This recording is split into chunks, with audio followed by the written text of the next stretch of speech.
आज हम भारत के आधुनिक सैन्य इतिहास के एक ऐसे मोड़ पर बात करने वाले हैं जिसने कई नियम हमेशा के लिए बदल दिए। 2019 की बालाकोट एयर स्ट्राइक।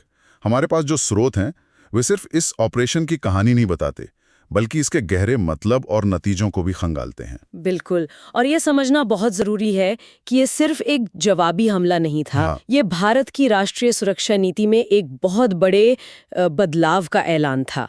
एक ऐसा कदम जिसने सालों से चली आ रही सोच को चुनौती दी और दुनिया को एक नया संदेश दिया। तो आज की चर्चा का मकसद इसी बदलाव की परतों को खोलना है। हाँ, बिल्कुल। तो चलिए शुरू से शुरू करते हैं।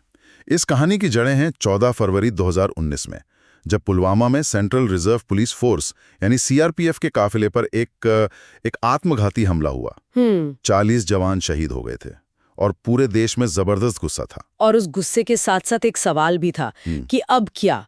पहले भी हमले हुए थे, लेकिन इस बार कुछ अलग होना था। हाँ, सरकार पर बहुत दबाव था कि एक ऐसी कार्रवाई की जाए जो सिर्फ आतंकियों को नहीं बल्कि उन्हें पालने पोसने वाले पूरे ढांचे को एक सख्त संदेश दे। और यहीं से एक नई रणनीति की नींव रखी गई है ना। बिल्कुल। और यहीं पर चीजें सचमुच दिलचस्प हो जाती हैं।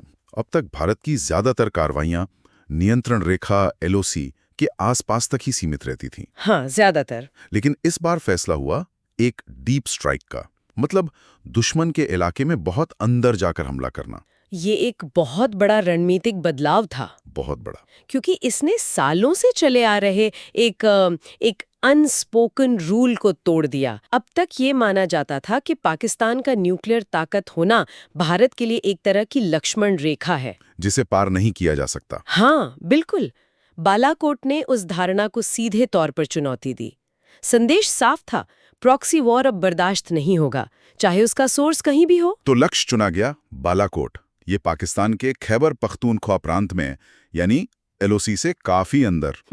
यहाँ जैश-ए मोहम्मद यानी जेएम का एक बहुत बड़ा ट्रेनिंग कैंप था। और जेएम वही संगठन है जिसने पुलवामा हमले की जिम्मेदारी ली थी। सही। और ये 1971 की जंग के बाद पहली बार था कि भारतीय लड़ाकू विमानों ने पाकिस्तान की सीमा के इतने अंदर जाकर कोई हमला किया हो। और ये कोई अचानक में लिया गया फैसला नहीं था, इसके पीछे जबरदस्त तैयारी थी। मैं यही पूछने वाला था, इतने बड़े और सीक्रेट मिशन की प्लानिंग आखिर होती कैसे है? इसमें कौन कौन शामिल था? क्योंकि जरा सी भी चूक वो बहुत भारी पड़ सकती थी। बेहतरीन सवाल है। यहीं पर इंटेलिजेंस और टेक्नोलॉजी का एक संगम देखने को मिलता है। अच्छा।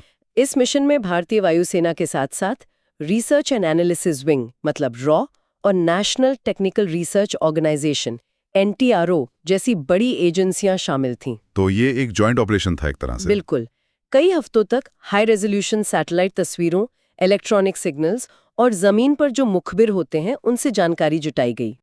आपने सटीकता यानी प्रिसिजन की बात की। ये हमेशा एक बड़ा चैलेंज होता है, खासकर जब टारगेट किसी आबादी वाले इलाके के पास हो। तो सवाल यह है कि वायुसेना इस बात को लेकर कितनी निश्चित थी कि वे सिर्फ आतंकी ठिकाने पर ही हमला करेंगे और आम नागरिकों को कोई नुकसान नहीं होगा। ये इस मिशन का सबसे अहम और सबसे मुश्किल पहलू था। इंटेलिजेंस ने पक्के तौर पर बताया था कि उस कैंप में जेईएम के कई बड़े कमांडर और सैकड़ों ट्रेनी मौजूद थे। अच्छा। इसलिए ऐसे हथियारों को चुना गया जो सिर्फ अपने टारगेट को ही तबाह करें। यहाँ स्पाइस 2000 प्रिसिजन गाइडेड बॉम्बों का इस्तेमाल हुआ। स्पाइस 2000? हाँ, ये जीपीएस की मदद से अपने टारगेट को ढूंढकर ठीक उसी पर गिरते हैं और आसपास के नुकसान को बहुत कम कर देते हैं। तो इरादा साफ था? इरादा बिल्कुल साफ था। हमें कोई जंग नहीं छेड़नी थी, हमें सिर्फ आतंक के उस अड्डे को तबाह करना था। तो फिर 26 फरवरी की रात को एक्शन शुरू हुआ। स्ट्राइक फोर्स में 12 मिराज 2000 जेट्स थे। जी, यानी एक पूरा पैकेज। बिल्कुल, एक पूरा फुल प्रूफ पैकेज। 26 फरवरी की सुबह करीब 3:30 बजे इन विमानों ने एलओसी पार की। सुबह 3:30 बजे? हाँ, पाकिस्तानी रडार से बचने के लिए वे बहुत नीचे उड़ रहे थे और कुछ ही मिनटों में बालाकोट पहुंच गए। इतनी जल्दी? हाँ, उन्होंने अपने बम गिराए और जेईएम कैंप के ट्रेनिंग हॉल, सोने की जगहें और लॉन्च पैड जैसी कई इमारतों को निशाना बनाया। और पूरा मिशन कितनी देर चला? पूरा मिशन 22 मिनट से भी कम समय में पूरा हो गया और हमारे सभी विमान सुरक्षित वापस लौट आए। 22 मिनट? ये तो वाकई कमाल की स्पीड और एक्यूरेसी है। इस ऑपरेशन के कामयाब होने की सबसे बड़ी वजह इसकी स्पीड, इसकी सीक्रेसी और इसकी जबरदस्त एक्यूरेसी थी। इसने ये साबित कर दिया कि भारत के पास दुश्मन के इलाके में अंदर तक जाकर सटीक हमला करने की क्षमता है। लेकिन सवाल ये था कि क्या पाकिस्तान इसका जवाब देगा? और जवाब आया, वो भी सिर्फ 24 घंटे के अंदर। बिल्कुल। अगले ही दिन 27 फरवरी को पाकिस्तान ने भारतीय सैन्य ठिकानों को निशाना बनाने की कोशिश की, जिससे दोनों देशों के बीच आसमान में एक टकराव हुआ। ये अपने आप में एक बहुत बहुत गंभीर मोड़ था। दो परमाणु शक्ति वाले देशों के बीच ये पहली आधुनिक डॉग फाइट्स में से एक थी। और इस झड़प में भारतीय वायुसेना के विंग कमांडर अभिनंदन वर्धमान, जो एक MiG-21 बाइसन उड़ा रहे थे, हाँ, उन्होंने पाकिस्तानी F-16 जेट्स का मुकाबला किया। और यहाँ एक अविश्वसनीय घटना हुई।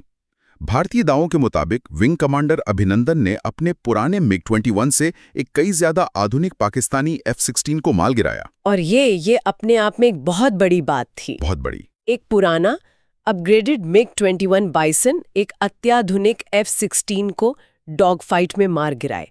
ये तकनीकी और कौशल के स्तर पर भारतीय वायुसेना के लिए एक बहुत बड़ा मोरल बूस्टर था। सही।